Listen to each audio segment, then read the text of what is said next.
बहुत समय पहले एक छोटे से गांव में एक नाई रहता था जिसका नाम रघु था। रघु अपनी चतुराई और समझदारी के लिए पूरे गांव में मशहूर था। वह न केवल बाल काटने और दाढ़ी बनाने का काम करता था, बल्कि गांव के लोगों की समस्याओं का हल निकालने में भी माहिर था।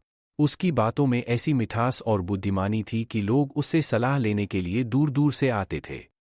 गांव के राजा वीर सिंह भी रघु की बुद्धिमानी से प्रभावित थे। राजा अक्सर अपनी परेशानियों को हल करने के लिए रघु के पास आते थे।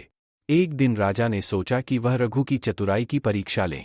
उन्होंने रघु को अपने महल में बुलाया और कहा, रघु, मैंने सुना है कि तुम बहुत चतुर हो।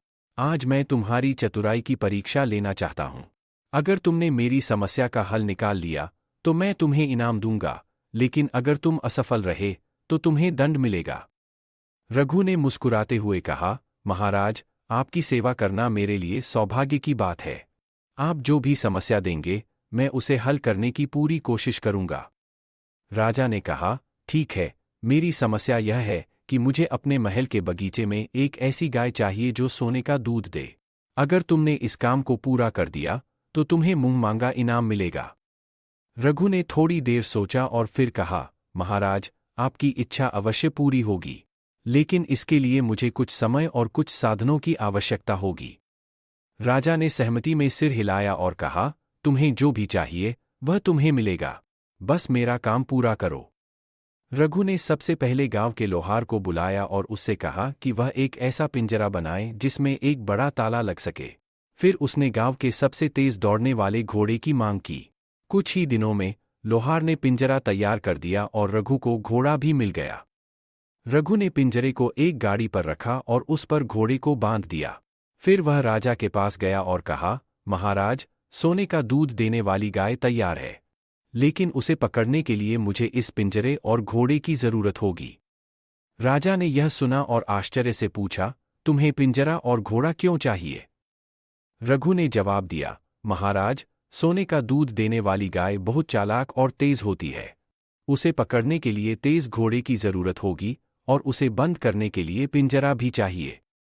राजा ने रघु की बात मान ली और उसे अनुमति दी कि वह अपना काम करे। रघु घोड़े पर सवार होकर पिंजरे के साथ गांव के एक बड़े मैदान में गया। वहां उसने पिंजरे को बीच में रखा और एक बड़ा जाल बिछा दिया। फिर उसने गांव के कुछ बच्चों को बुलाया और कहा कि वे जाल के चारों ओर घूमकर खेलें। थोड़ी देर बाद गांव के कुछ लोग वहां इकट्ठा हो गए, यह देखने के लिए कि रघु क्या कर रहा है। रघु ने बड़ी चतुराई से भीड़ को अपनी योजना में शामिल कर लिया। उसने लोगों से कहा कि वे चारों ओर खड़े हो जाएं और ध्यान रखें कि कोई भी गाय इस क्षेत्र में प्रवेश न करे। फिर रघु ने लोगों से कहा, अब मैं आपको एक अद्भुत दृश्य दिखाने जा रहा हूं।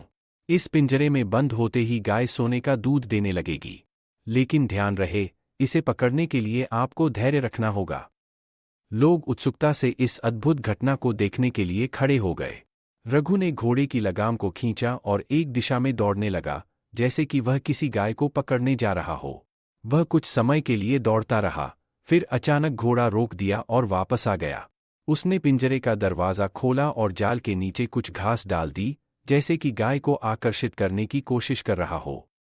जब कुछ समय तक कोई गाय नजर नहीं आई तो लोग धीरे धीरे अधीर होने लगे। एक व्यक्ति ने रघु से पूछा, रघु भैया, वह गाय कहाँ है? क्या तुम सचमुच उसे पकड़ सकते हो? रघु ने मुस्कुराते हुए कहा, धैर्य रखो मित्रों, वह गाय बहुत चालाक है। वह तब तक नहीं आएगी जब तक कि वह पूरी तरह से आश्वस्त न हो जाए कि उसे कोई पकड़ नहीं सकता। लेकिन जब बहुत देर हो गई और गाय नहीं आई तो लोगों ने सोचा कि शायद रघु उन्हें धोखा दे रहा है। राजा भी वहां आ पहुंचे और स्थिति को देख नाराज हो गए। उन्होंने रघु से कहा, रघु, तुमने तो कहा था कि तुम गाय को पकड़ लोगे, यह सब क्या हो रहा है? रघु ने बड़े ही धैर्य से जवाब दिया, महाराज, मैं अपनी कोशिश कर रहा हूं, लेकिन मुझे लगता है कि वह गाय हमें धोखा दे रही है। शायद उसे हमारी योजनाओं का पता चल गया है। राजा को यह सुनकर गुस्सा आ गया और उन्होंने कहा, रघु, अगर तुम गाय को नहीं पकड़ सकते तो तुम्हें इसका दंड भुगतना होगा। रघु ने तुरंत जवाब दिया, महाराज, मैंने तो बस वही किया जो आपने कहा था। अगर सोने का दूध देने वाली गाय जैसी कोई चीज होती तो मैं उसे जरूर पकड़ लेता। लेकिन महाराज, क्या आपने कभी सोने का दूध देने वाली गाय देखी है? राजा को रघु की बात सुनकर समझ आ गई कि उन्होंने असंभव की मांग की थी। उन्होंने रघु की चतुराई को सराहा और अपनी गलती मान ली।